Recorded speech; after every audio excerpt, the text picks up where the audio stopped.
Hey everybody, welcome back to my channel. My name is Carmen. I do movie reviews. You probably guessed that because that's the reason why I clicked on this video. Sorry to be Captain Obvious up in here.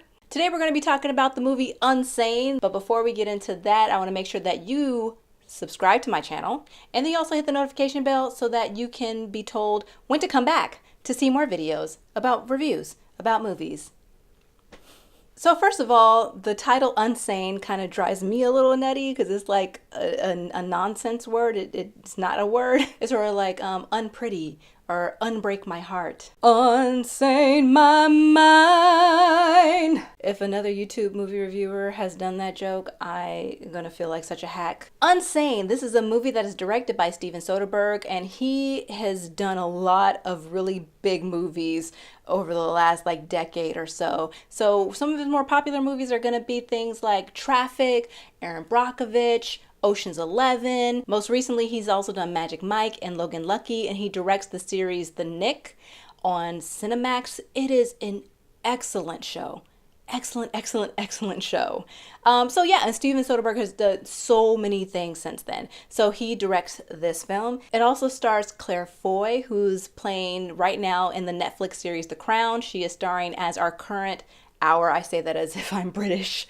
The current reigning monarch of England, which is Queen Elizabeth, and she plays her during the beginning of her reign. So back in the probably the 50s or 60s. Look, I'm not good at history. Also stars Jay Farrow, who is on SNL. He does some stupendous impressions. It is crazy good. And then like Matt Damon shows up at some point for some reason. I don't know, maybe he missed the old Ocean's days, so he's like, hey, let's get together, just throw me in something. So if you've seen the trailer at all for this film, then it kind of sets this movie to be about a woman and this question about whether she is insane or is she actually being stalked by someone. So one thing to note about this film is that it is shot on digital video, and this is not Steven Soderbergh's first time doing this. So back in the 2000s, when digital video started to get better, for ages from the beginning of time of cinema, films have always been shot on film and not digital video, mostly because the technology did not exist. And then when it did exist, it wasn't anywhere as good quality as a film can get you.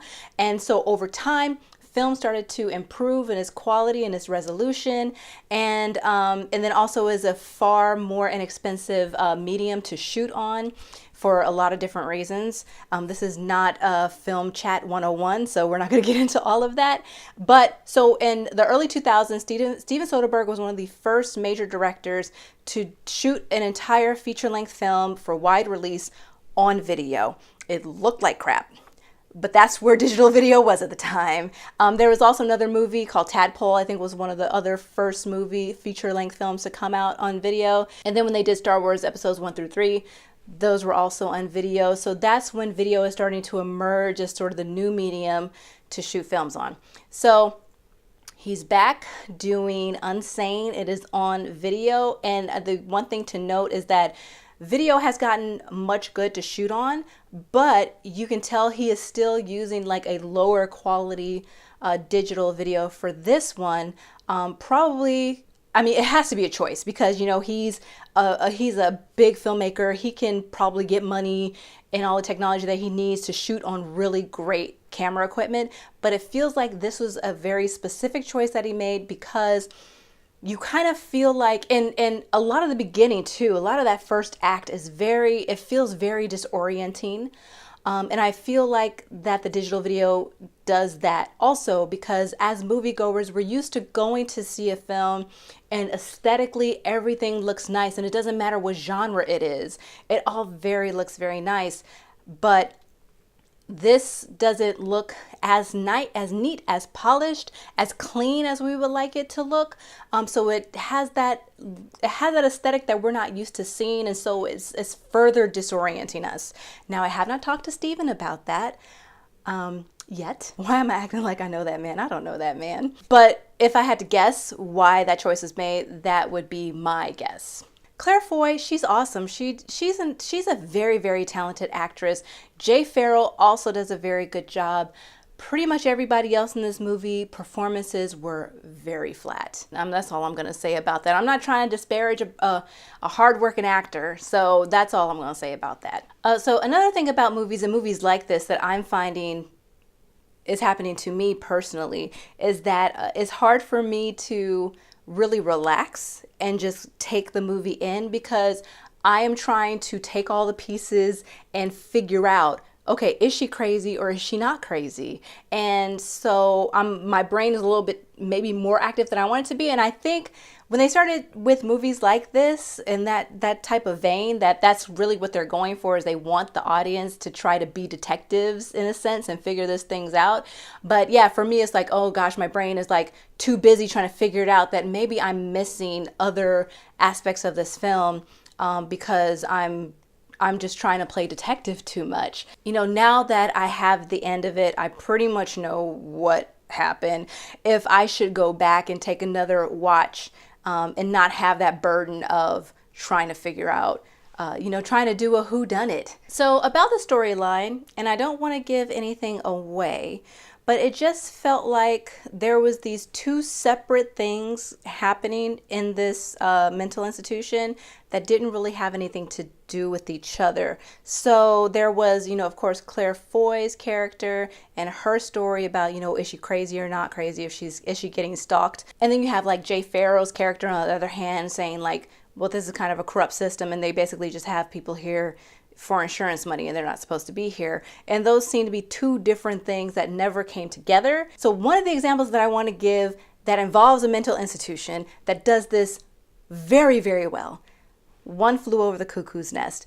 If you haven't seen it, it is a classic. It was first a play and then it turned into the classic movie starring Jack Nicholson. And basically, so Jack Nicholson's character is someone who was going to prison. He somehow managed to convince people that he was insane so he can go to a mental institution because he thinks that being in a mental institution is going to be a lot easier to serve in a prison sentence. And then he finds out that this place is really horrible and it changes him over time. And so, yeah, so now you have like this character with his like sort of criminal background or whatever, meeting this machine that is chewing and swallowing people up. So that just kind of does it, marries this in this very perfect way. And I don't feel any of that in this movie. I don't feel like Claire Foy's character is really feeling the effects of this corrupt system that Jay Farrow is talking about. It's like it's two separate things. So at the end of the day, this is a tough one about recommendations because I want to say that this is a streamer. Oh, and by the way, I'm just going to start using that term for stuff that you just, watch on Netflix or Amazon or whatever. It's a streamer. So I want to say that it's a streamer, but then, to be honest, when you're watching stuff at home, there are so many distractions. At least when you go to the movies, you're trying not to look at your phone so you're not an asshole. But when you're at home, it's like all bets are off. Like you're cooking, you're talking on the phone, your husband or your wife or your kids or your roommate or whatever is saying stuff to you. And so you don't have your full attention on the film. And I think that this film needs that. This film needs your attention in order for you to get the amount of enjoyment or understanding out of it. You need to be paying attention. But at the same time, it's sort of like, is this you need to go see this in the theater kind of movie. So I'm a little bit torn as to what my recommendation to you would be about. Yeah, I guess it was a decent film. So if you have the time and you don't mind spending the money, it is an interesting little brain exercise and a ride to take along. But yeah, if you can manage to see it at home distraction free, then go for that. Take that option. All right, so that is my review for Unsane. I hope that you liked it, and if you did, please hit the subscribe button and then also hit the notification bell so that YouTube will let you know when to come back, because you are not going to remember to do that. So just let YouTube tell you. You're very busy. We're all very busy. Let YouTube remind you. Thank you so much for watching, and I'll see you on the next one.